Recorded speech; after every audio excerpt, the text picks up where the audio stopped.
Hi everybody, Pastor Rachel here. Welcome back to my channel where we are all intentionally choosing to step back and invest in ourselves, invest in community, and invest in God through prayer, reflection, and devotion. I'm really happy to be with you here today, and I want to do a full disclaimer. I am in my office, which also means I am in this very squeaky chair, so you're going to hear it chit-chatting and chiming in whenever it wants to, because when I'm in a swivel chair, I somehow just can't stay still. So, fair warning about the squeaks to come. And also, I'm in my office, which is just a lot of really fun things all over the place because I love feeling inspired and I love looking at color and I love seeing things that have impacted my faith journey throughout my life. And it's all here, huddled in this very corner of my office so that I remain inspired and I remained faithful to where I've been and where I'm going. And so this is my little office. I love it. It's wonderful. And I give thanks for a space where I can come and work here and still be safe because there is nobody else here at church. And so I have the opportunity to leave my house and work somewhere else that is safe. And so I just want to point out that that is not the reality for everybody, that not everyone else has another place to go. And I am incredibly hyper aware about that. And sometimes for me, it's very hard to get work done at home. So I do come to the office and escape, my cuddly dogs and my adorable husband and the TV and the couch for naps.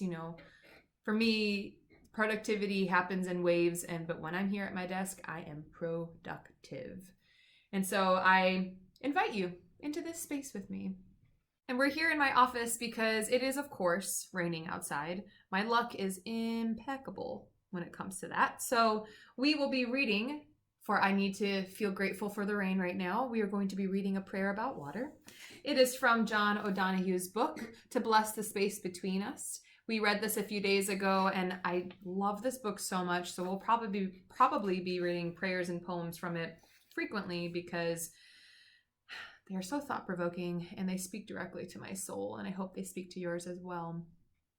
So as you gather yourself and prepare yourself to receive this prayer, I welcome the Spirit into this place. In praise of water. Let us bless the grace of water. The imagination of the ocean, where the first forms of life stirred and emerged to dress the vacant earth with warm quilts of color. Oh, what a great first paragraph. The well whose liquid root worked through the long night of clay, trusting ahead of itself openings that would yield to its yearning until the last it arises in the desire of light to discover the pure quiver of itself, flowing crystal clear and free through delighted emptiness.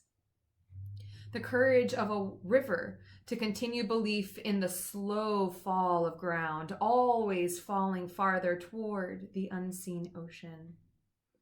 The river does what words would love, keeping its appearance by insisting on disappearance. Its only life surrendered to the event of pilgrimage, carrying the origin to the end. Seldom pushing or straining, keeping itself to itself, everywhere, all along its flow, all at one with its sinuous mind, an utter rhythm, never awkward, it continues to swirl through all unlikeness with elegance. A ceaseless traverse of presence, soothing on each side the stilled fields, sounding out its journey, raising up a buried music where the silence of time becomes almost audible. Tides stirred by the eros of the moon draw from that permanent restlessness perfect waves that rise and pleat in gradual forms of aquamarine to offer every last tear of delight at an altar of stillness inland. And the rain in the night, driven by the loneliness of the wind to perforate the darkness as though some air pocket might open to release the perfume of the lost day and salvage some memory from its forsaken turbulence and drop its weight of longing into the earth and anchor. Let us bless the humility of water, always willing to take shape of whatever otherness holds it. The buoyancy of water, stronger than the deadening downward drag of gravity. The innocence of water, flowing forth without thought of what awaits it. The refreshment of water, dissolving the crystals of thirst. Water, voice of grief, cry of love, in the flowing tear. Water, vehicle and idiom of all the inner voyaging that keeps us alive. Blessed be the water, our first mother. Amen. Blessed be the water that helps nourish us and nourish the earth.